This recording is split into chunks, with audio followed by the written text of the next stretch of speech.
Joyce mayor മിനിസ്ട്രീസിന്റെ സുഹൃത്തുക്കളും പങ്കാളികളുമാണ് ഈ programme സംപ്രേഷണം ചെയ്യാൻ സാധ്യമാക്കിയത്.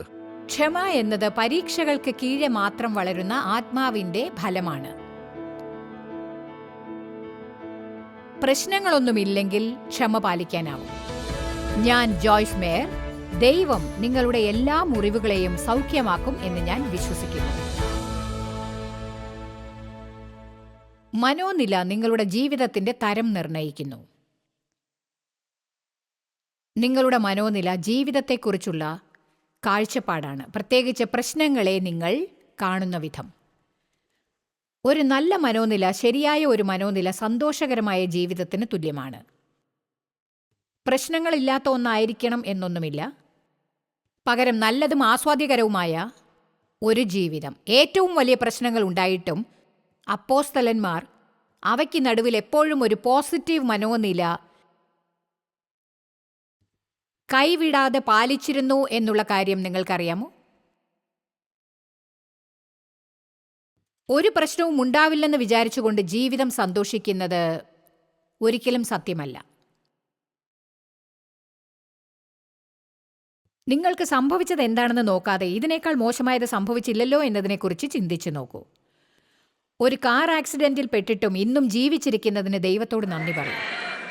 എൻ്റെ ഒരു കൂട്ടുകാരി ഒരിക്കൽ ബോട്ടിൽ യാത്ര ചെയ്തു. ഇന്നവളില്ല, ദൈവത്തിൻ്റെ അടുത്തേക്ക് പോയി. വർഷങ്ങൾക്ക് മുൻപ് നടന്ന ഒരു സംഭവമാണിത്. ബോട്ടിൽ ഇരുന്നു കൊണ്ട് ആ കൂട്ടുകാരി സങ്കീർത്തനം 91 വായിക്കുകയായിരുന്നു. ദൈവം തൻ്റെ ദൂതന്മാരെ നമുക്കായി നിയമിക്കും എന്ന വാക്യം. പെട്ടെന്ന് ബോട്ടിൽ വലിയൊരു അലയടിച്ചു. അവൾ തലകുത്തി താഴെ വീണു. അപ്പോൾ അവളുടെ തല ബോട്ടിൻ്റെ സൈഡിൽ ഇടിച്ചു.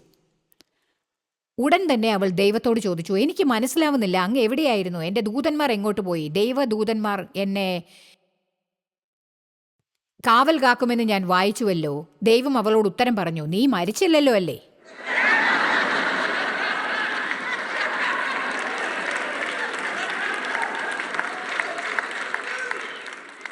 ദിവസവും ട്രാഫിക്കിൽ നിങ്ങൾ ഓഫീസിലേക്ക് ഡ്രൈവ് ചെയ്തു പോയി തിരിച്ച് വീട്ടിൽ ഭദ്രമായി എത്തുന്നത് തന്നെ ഒരു അത്ഭുതമല്ലേ?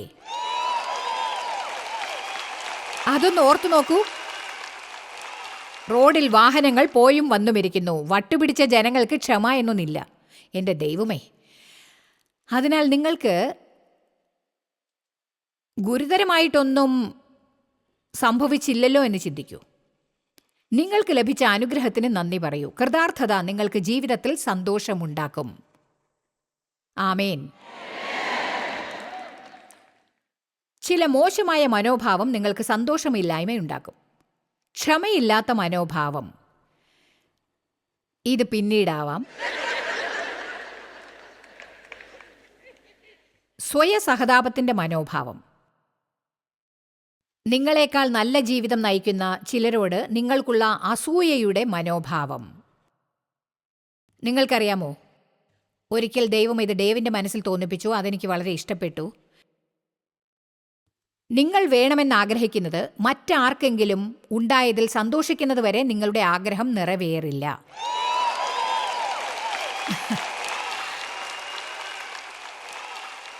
അതിനെക്കുറിച്ച് ആലോചിച്ചു നോക്കൂ.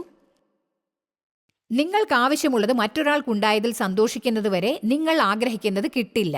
നിങ്ങൾ അതിനായി കാത്തിരിക്കുകയാവും. അതെങ്ങനെ ലഭിക്കുമെന്നോ? ദൈവവിശ്വാസത്തിലൂടെ. അവൻ ചെയ്യുന്നത് എന്താണെന്ന് അവനറിയാം.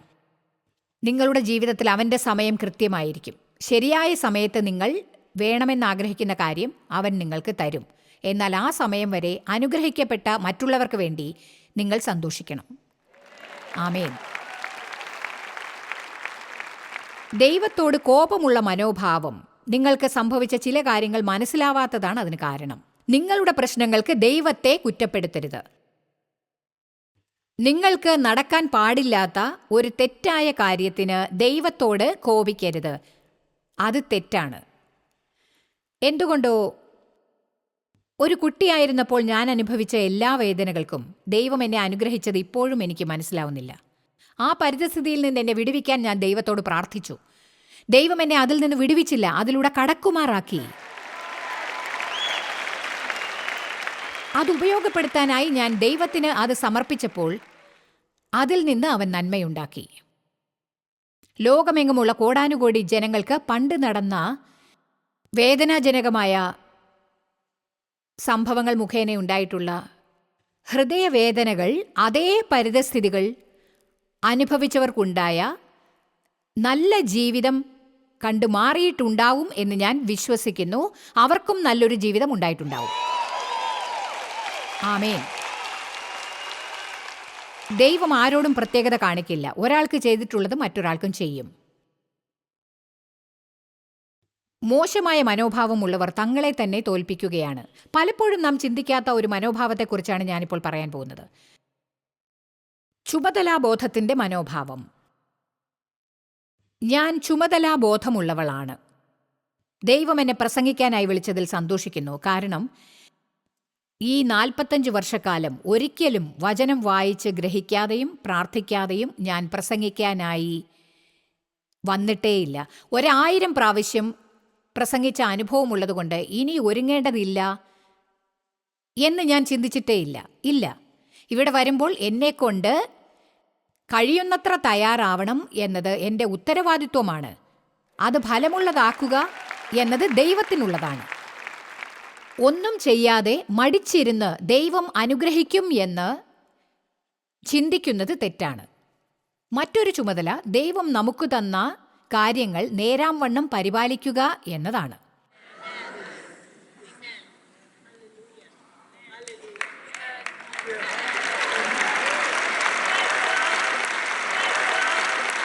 നമുക്കൊരു വാഹനമുണ്ടെങ്കിൽ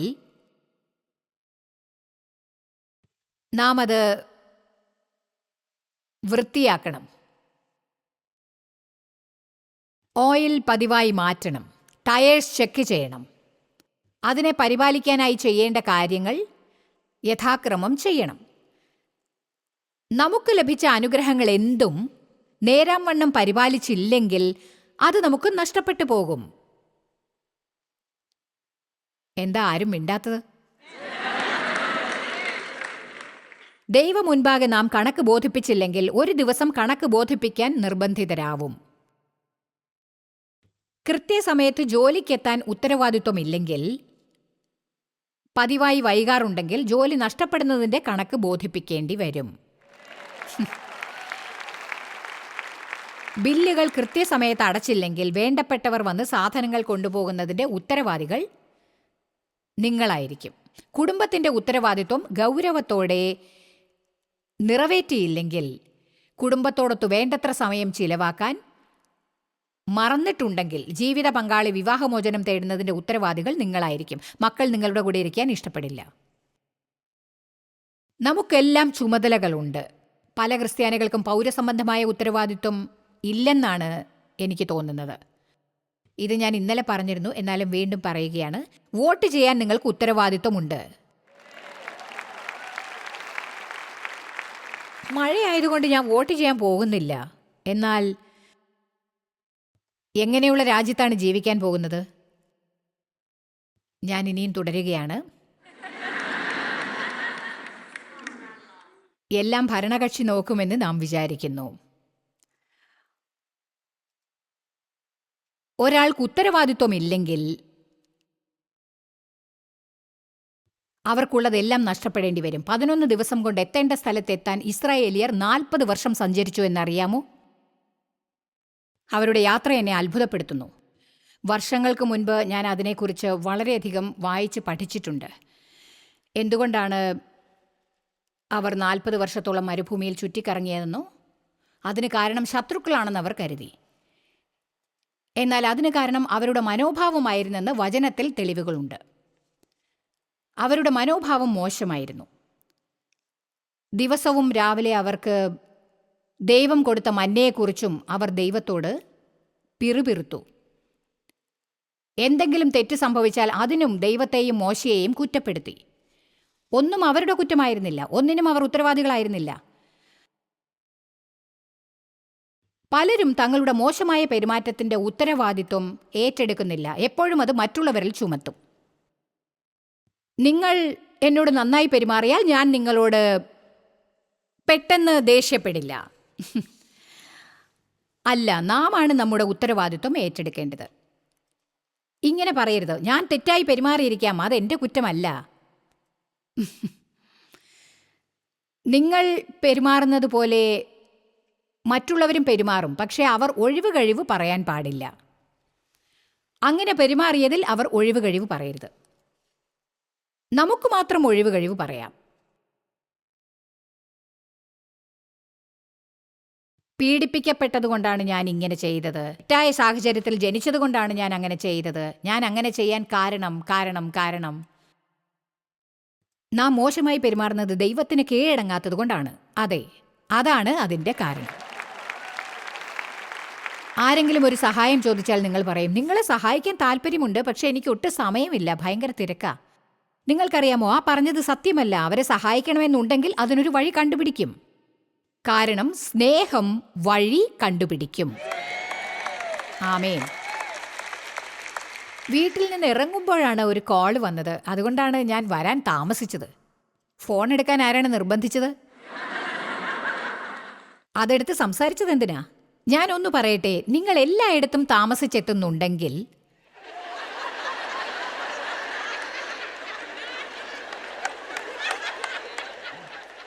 ഓരോ തവണയും പുതിയ ഒഴിവ് കഴിവുകൾ പറയുന്നത് നിർത്തൂ. നിങ്ങൾ സമയനിഷ്ഠ ശരിക്ക് പാലിക്കുന്നില്ല എന്ന് സ്വയം സമ്മതിക്കൂ. സത്യം മാത്രമേ നിങ്ങളെ സ്വതന്ത്രരാക്കൂ.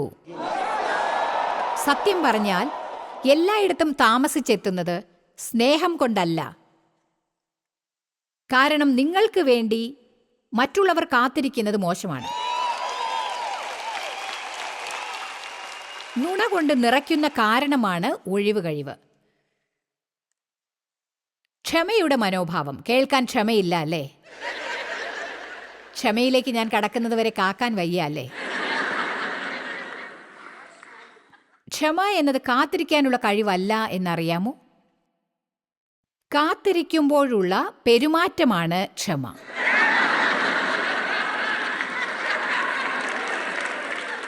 ഞാൻ പരിശുദ്ധാത്മാവിൻ്റെ പാഠശാലയിലായിരുന്ന ദിവസങ്ങൾ ഓർക്കുന്നു. ഇപ്പോഴും അത് തുടരുന്നില്ല എന്നർത്ഥമില്ല. അതെ, ഒന്നും പഠിക്കാതെ ദൈവം എന്നെ വിട്ടിട്ടില്ല.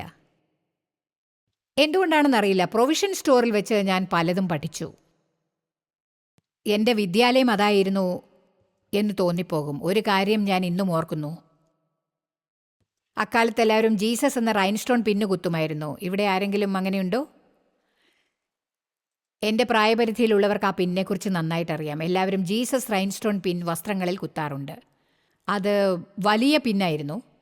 അങ്ങനെ ആ പിന്ന് വസ്ത്രത്തിൽ കുത്തി സ്റ്റോറിലൂടെ തെക്കും വടക്കും നടക്കുമ്പോൾ ഞാൻ ആത്മീയതയോടെ അന്യഭാഷകളിൽ പ്രാർത്ഥിച്ചുകൊണ്ടിരിക്കും.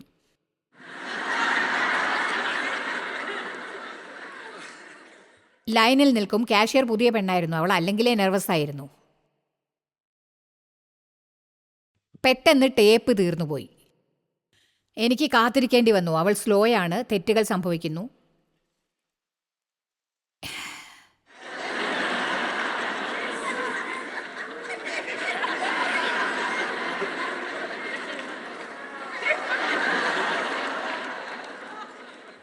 ഏതെങ്കിലും ചെറിയ ലൈൻ ഉണ്ടെങ്കിൽ അവിടേക്ക് മാറാമെന്ന് ഞാൻ ചുറ്റും നോക്കി. ഞാൻ അറിയപ്പെടുന്നവളാണ്. കാത്തു നിൽക്കാനൊന്നും പറ്റില്ല. ഒരുപാട് കാര്യങ്ങൾ ചെയ്യാനുണ്ട്. ഞാൻ ജീസസ് റൈൻസ്റ്റോൺ പിൻ കുത്തിയിട്ടുണ്ട്, പക്ഷേ യേശുവിനെ പോലെ പെരുമാറിയില്ല. കമോൺ, നിങ്ങൾ ക്രിസ്ത്യാനിയാണെന്ന് മറ്റുള്ളവരെ അറിയിക്കണമെങ്കിൽ ക്രിസ്തുവിനെ പോലെ പെരുമാറണം. ആമേൻ. ബൈബിളിൽ യേശുവിന് വിശക്കുന്നു എന്ന് പറഞ്ഞ ഒരു സംഭവം എഴുതിയിട്ടുണ്ട്. അപ്പോൾ യേശു കുറച്ചകലെ ഒരു അത്തിവൃക്ഷം കണ്ടു. അതിൽ ഇലകളുണ്ടായിരുന്നു. യേശു അതിൻ്റെ അടുത്ത് ചെന്നു. അതിൽ പഴമില്ലാത്തതുകൊണ്ട് അതിനെ ശപിച്ചു. ആ അത്തിമരത്തോട് എനിക്ക് സഹതാപം തോന്നി. ഞാൻ വിചാരിച്ചു, പഴമില്ലാത്തത് അത്തിമരത്തിൻ്റെ കുറ്റം കൊണ്ടല്ലല്ലോ. പക്ഷേ ആ സംഭവത്തിൽ നമുക്ക് പഠിക്കാനുള്ള ഒരു പാഠമുണ്ട്. കാരണം അതിനെക്കുറിച്ച് വായിച്ചാൽ അത്തിമരത്തിൽ ഇലകൾ ഉണ്ടെങ്കിൽ അതിൽ തീർച്ചയായും പഴമുണ്ടാകണം. ഇലകളുടെ അടിയിലായി. യേശു അത്തിമരത്തെ ശപിക്കാൻ കാരണം അത് വ്യാജമായതുകൊണ്ടാണ്. എനിക്കും ഇലകൾ ഉണ്ടായിരുന്നു. ഞാൻ പറഞ്ഞത് മനസ്സിലാവുന്നുണ്ടോ?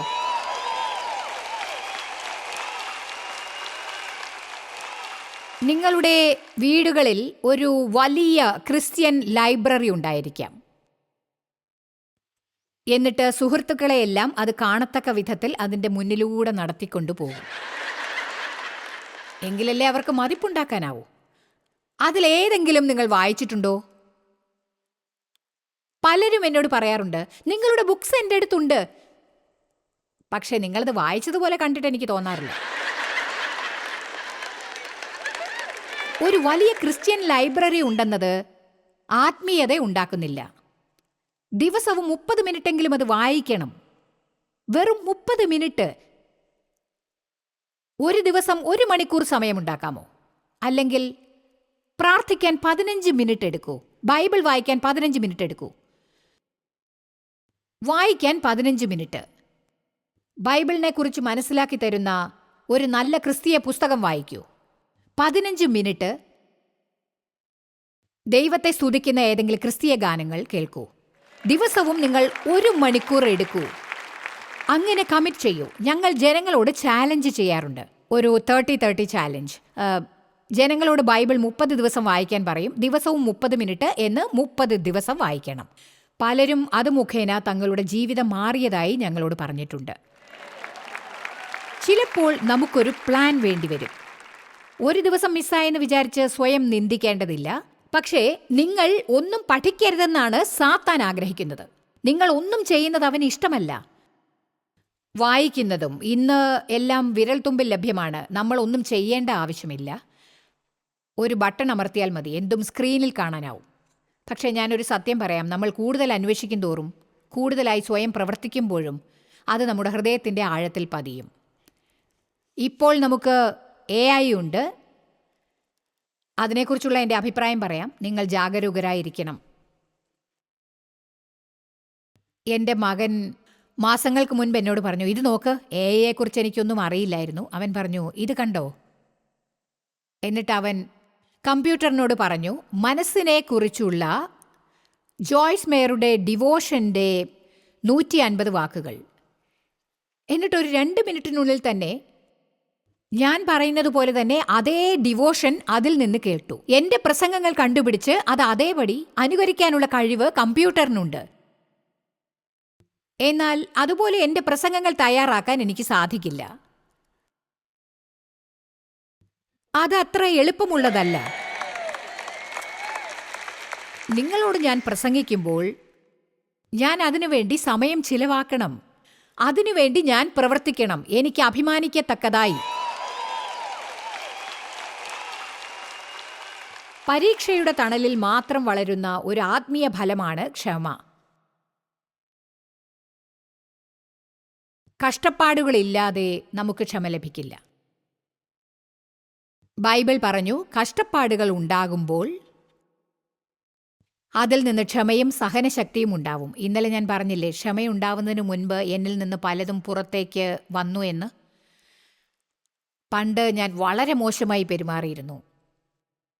പരീക്ഷകളും പരീക്ഷണങ്ങളും ഉണ്ടായപ്പോൾ അപ്പോൾ ദേവ് എന്നോട് പറയും, എന്തെങ്കിലും ശരിയായി നടക്കാതിരുന്നാൽ വിഷമിക്കുന്നത് നീ നിർത്തിയില്ലെങ്കിൽ നിനക്ക് പ്രശ്നങ്ങൾ ഉണ്ടായിക്കൊണ്ടേയിരിക്കും. അപ്പോൾ ഞാൻ അദ്ദേഹത്തോട് ദേഷ്യപ്പെടും.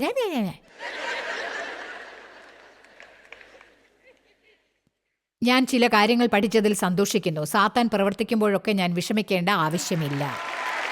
ആമേൻ. ശരി, ലൂക്കോസ് 21:19 ഒരു നല്ല സുവിശേഷമാണ്. അതിൽ ക്ഷമയെക്കുറിച്ച് പറയുന്നു. നിങ്ങൾ ക്ഷമ കൊണ്ട് പ്രാണനെ നേടും. ഇത് കിങ് ജെയിംസ് വേർഷനാണ്. എന്താണ് അതിൻ്റെ അർത്ഥം? നിങ്ങൾ ക്ഷമ കൊണ്ട് പ്രാണനെ നേടും. പ്രാണൻ എന്നത് നമ്മുടെ മനസ്സും ഇഷ്ടവും വികാരങ്ങളുമാണ്. അതിനാൽ പ്രശ്നങ്ങൾ ഉണ്ടാകുമ്പോൾ ക്ഷമ പാലിച്ചില്ലെങ്കിൽ മനസ്സിൻ്റെ താളം തെറ്റും. വികാരങ്ങൾ നിങ്ങളുടെ പിടിയിൽ ഒതുങ്ങില്ല. നിങ്ങളുടെ ഇഷ്ടം ദൈവത്തിൻ്റെ ഇഷ്ടത്തെ നിരസിക്കും. കാരണം നിങ്ങളുടെ ഇഷ്ടം നടക്കണം, അതും എത്രയും പെട്ടെന്ന്. എന്നാൽ ക്ഷമയുണ്ടെങ്കിൽ ദൈവം ആഗ്രഹിക്കുന്നത് പോലെ നമുക്ക് ചിന്തിക്കാനാവും. ശാന്തത പാലിക്കാൻ സാധിക്കും. ദൈവത്തിൻ്റെ പൂർണ്ണത നമ്മുടെ ജീവിതത്തിൽ ഉണ്ടാവും എന്ന് വിശ്വസിക്കാം. നിങ്ങളുടെ മനസ്സ് നിങ്ങളെ ഭരിക്കണോ അതോ നിങ്ങൾ മനസ്സിനെ ഭരിക്കണമോ? ആമേൻ. വർഷങ്ങളോളം ഞാൻ നിരാശയോടെ ജീവിച്ചു. നിരാശയെക്കുറിച്ച് നിങ്ങൾക്ക് എന്തെങ്കിലും അറിയാമോ? നമ്മെ നിരാശപ്പെടുത്തുന്നത് എന്താണ്? ഒന്നും ചെയ്യാനാവാത്ത ഒരു കാര്യത്തെക്കുറിച്ച് എന്തെങ്കിലും ചെയ്യുന്നത്. ഉദാഹരണത്തിന്, ഇപ്പോൾ ആരെയെങ്കിലും മാറ്റാൻ ശ്രമിക്കുന്നുണ്ടോ?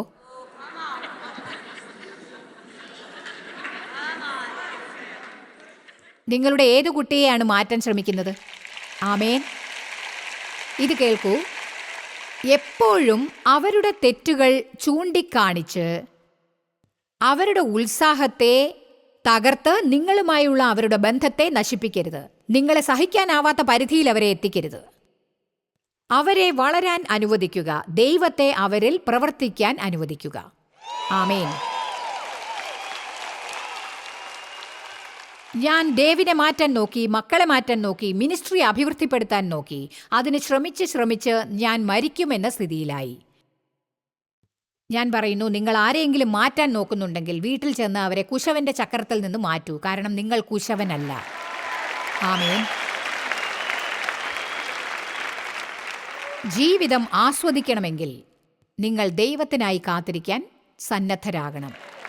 ഞാൻ ആഗ്രഹിച്ച വേഗത്തിൽ എൻ്റെ മിനിസ്ട്രി വളരാതിരുന്നത് ഞാൻ ഓർക്കുന്നു. ചെറുതായ മീറ്റിങ്ങുകൾ നടത്തിയെങ്കിലും എൻ്റെ ദർശനം വലുതായിരുന്നു.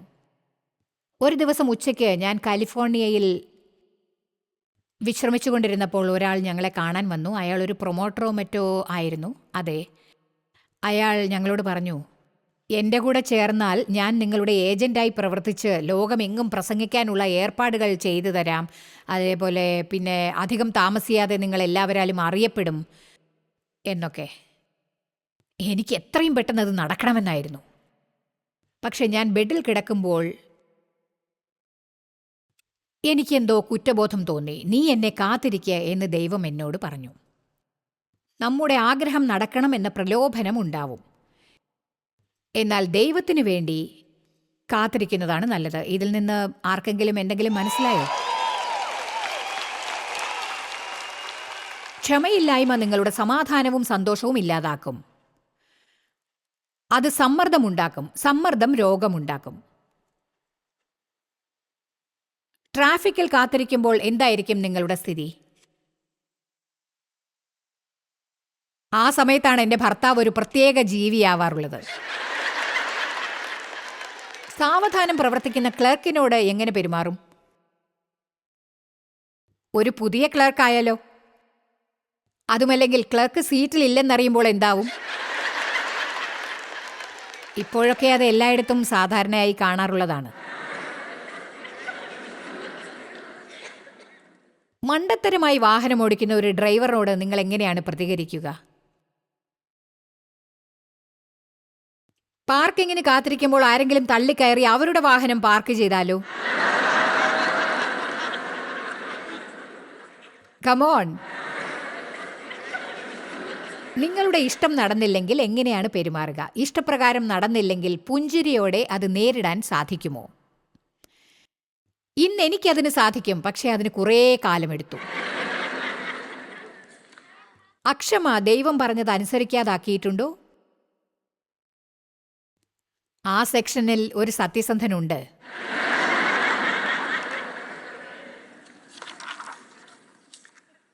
പ്രത്യാശയോടെ കാത്തിരിക്കുമ്പോൾ സന്തോഷിക്കാനാവും. പ്രത്യാശ എന്നത് താമസിയാതെ നല്ലതെന്തെങ്കിലും നടക്കും എന്ന പ്രതീക്ഷയാണ്. ആമേൻ.